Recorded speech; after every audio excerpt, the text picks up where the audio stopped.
Salut à tous, bienvenue sur l'Arena MMA et aujourd'hui on va voir pourquoi l'année 2023 a été la plus grosse année dans l'histoire du MMA français.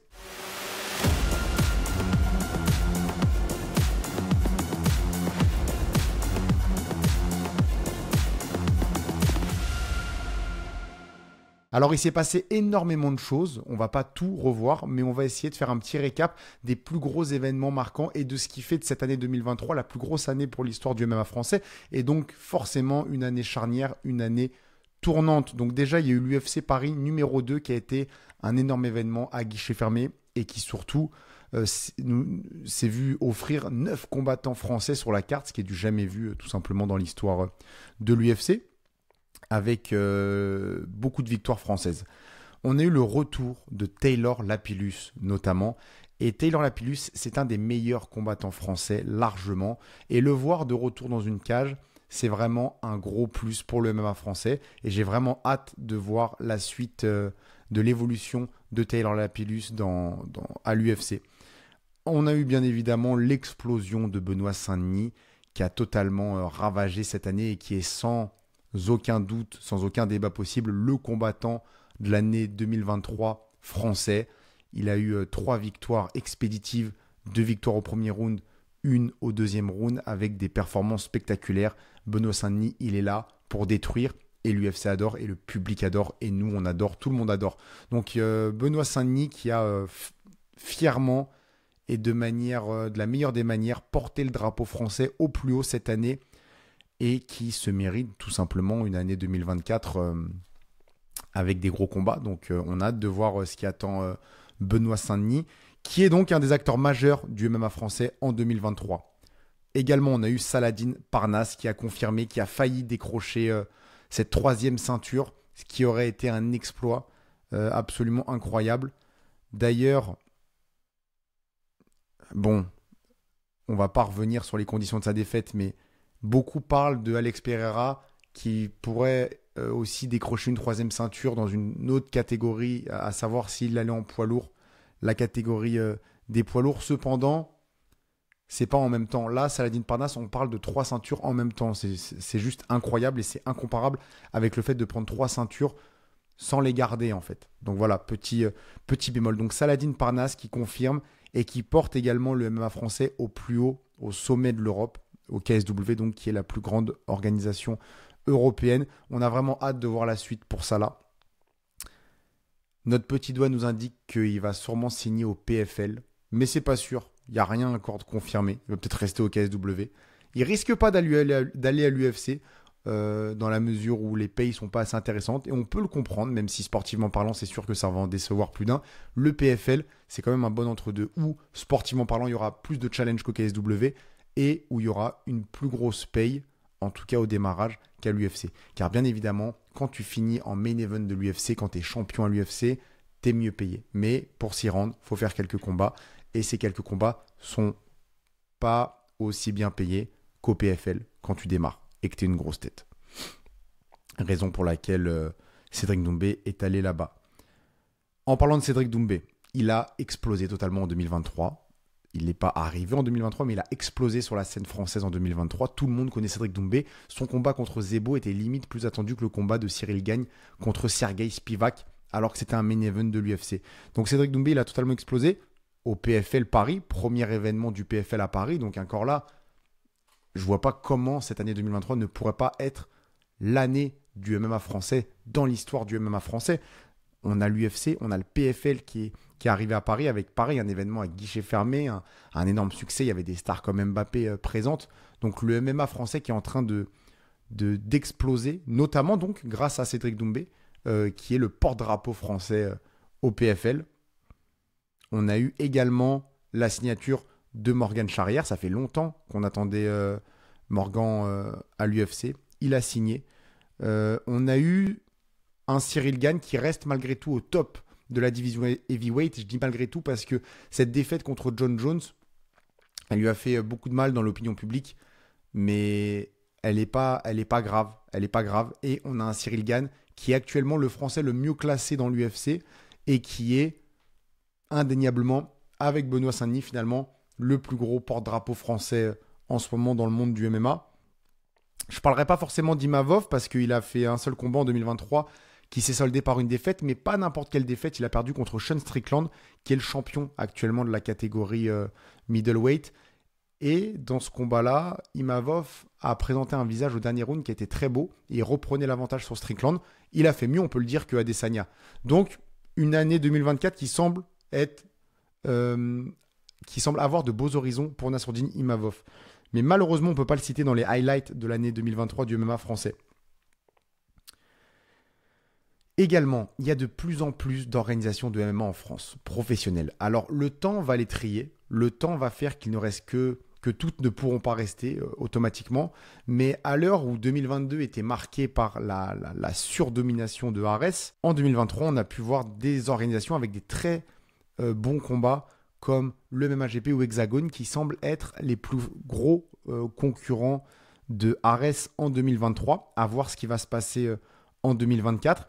Et également, je tiens à parler de l'AEF qui a fait un gros coup quand même et qui a marqué également cette année 2023 avec un événement amateur diffusé sur RMC Sport en direct et qui a fait énormément de bruit, qui a déchaîné les passions, qui a vu des stars du MMA amateur combattre et qui fait partie donc des briques qui sont posées sur le MMA français car le circuit amateur et le MMA amateur est capital pour le développement du MMA professionnel.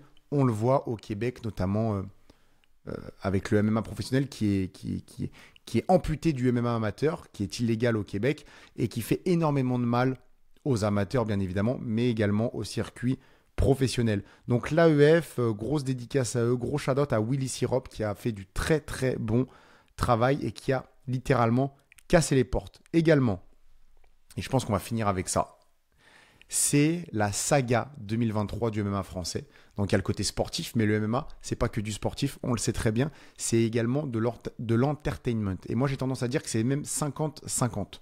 On le voit avec un Paddy Pimblett, qui sportivement parlant n'est même pas d'un niveau top 15, mais qui a beaucoup de fans, qui est dans l'entertainment et qui a donc sa place dans des grosses cartes contre des adversaires qui sont choisis pour lui, pour le maintenir sur la voie de la victoire. Donc la saga de 2023, c'est incontestablement celle de Fernand Lopez et Cédric Doumbé. Une guerre intra-MMA français. Beaucoup ont dit que ça faisait du mal au MMA français. Et dans un sens, ça lui fait du mal, mais dans un autre sens, ça l'a énormément médiatisé. Énormément. Donc dans tout aspect négatif, il y a un côté positif. C'est comme... alors là, je m'éloigne totalement. Je ne sais pas pourquoi j'ai ça qui passe par la tête, mais après chaque guerre, l'économie d'un pays... elle explose et on observe énormément d'améliorations dans le pays. Est-ce que c'est pas la même chose qui s'est passé avec Fernand Lopez et Cédric Doumbé ? Moi, je pense que oui. Je pense que cette saga, elle a tellement rivé les yeux du monde sur le MMA français et même des gens qui n'étaient pas forcément fans ou au courant de ce qui se passe dans le MMA français ont été informés qu'il y avait une grosse scène et qu'il se passait des choses, qu'il y avait de l'entertainment, énormément de sagas. Donc finalement, je pense que ce qui s'est passé avec Fernand Lopez, c'est bon pour le MMA français. C'est bon pour... Est-ce que c'est bon pour l'image ? C'est pas bon pour l'image de Fernand Lopez, mais c'est bon pour l'image du MMA français parce que ça a mis en avant pas que Fernand Lopez, ça a mis tout un écosystème en avant. On a parlé du MMA Factory, on a parlé de Cédric Doumbé, on a parlé de tout le monde, on a parlé de beaucoup de personnes et beaucoup d'acteurs sont venus se greffer à ces embrouilles, dont notamment... Cyril Gabaté qui s'est fait ensuite ramasser par Fernand Lopez sur les réseaux. Donc là, à ce moment-là, Fernand Lopez, il a montré que fallait pas sous-estimer un animal blessé. Et je pense que l'année 2023 donc, était très compliquée pour Fernand Lopez. Mais l'année 2024, je suis sûr qu'il va revenir. Vous allez voir, les gens, avec le temps, ils oublient les choses qui ont sali certaines personnes. Alors, pas quand c'est extrême, mais ce qu'a fait Fernand Lopez, aussi mal que ce soit, je pense pas que c'est assez lourd pour l'effacer de la carte. Et la preuve, il n'a pas été effacé de la carte. Il est encore là. Alors, à voir s'il va pouvoir reprendre la signature de combattant à l'UFC. Est-ce que cette querelle avec Ali Abdelaziz également, parce que Fernand Lopez a eu une querelle avec Ali Abdelaziz, mais elle date depuis, je pense, avant 2023. Mais quand même, elle a animé 2023. Et certains disent que c'est à cause de ça que Fernand n'a plus autant un laissez-passer pour l'UFC. On ne peut pas confirmer ça à 100%, mais ça ferait du sens. D'ailleurs, en parlant de Fernand, William Gomis est un combattant du management et du MMA Factory. Il est sur notre miniature parce qu'il est indéniablement un des Français à suivre encore à l'UFC. Malgré beaucoup de critiques, il est à 3 combats, 3 victoires. Et comme dirait justement Fernand Lopez, pour rester dans le thème, le résultat valide la méthode. Donc avec 3 victoires, et c'était pas contre des plombiers, William Gomis, il est à prendre au sérieux. Et surtout, il a participé à porter le drapeau de la France au sommet à l'UFC. Pour finir sur Fernand Lopez, alors oui, il y a aussi Imavov qui a quitté le MMA Factory, mais vous voyez, tout ce qui se passe au MMA Factory, tout ce qui se passe autour de Fernand Lopez, c'est tout simplement de l'entertainment pour le public. Donc que ce soit bien ou mal, ça fait énormément parler.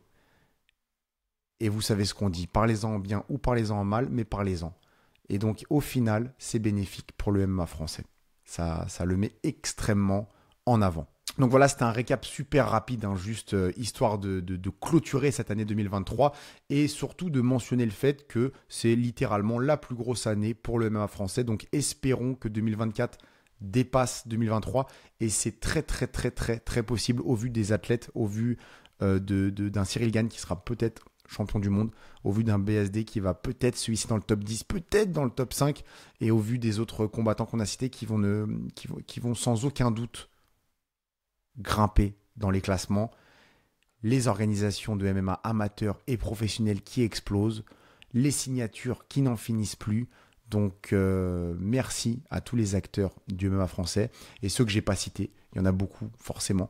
On ne peut pas citer tout le monde, surtout dans une petite vidéo comme ça. On le fera peut-être une prochaine fois.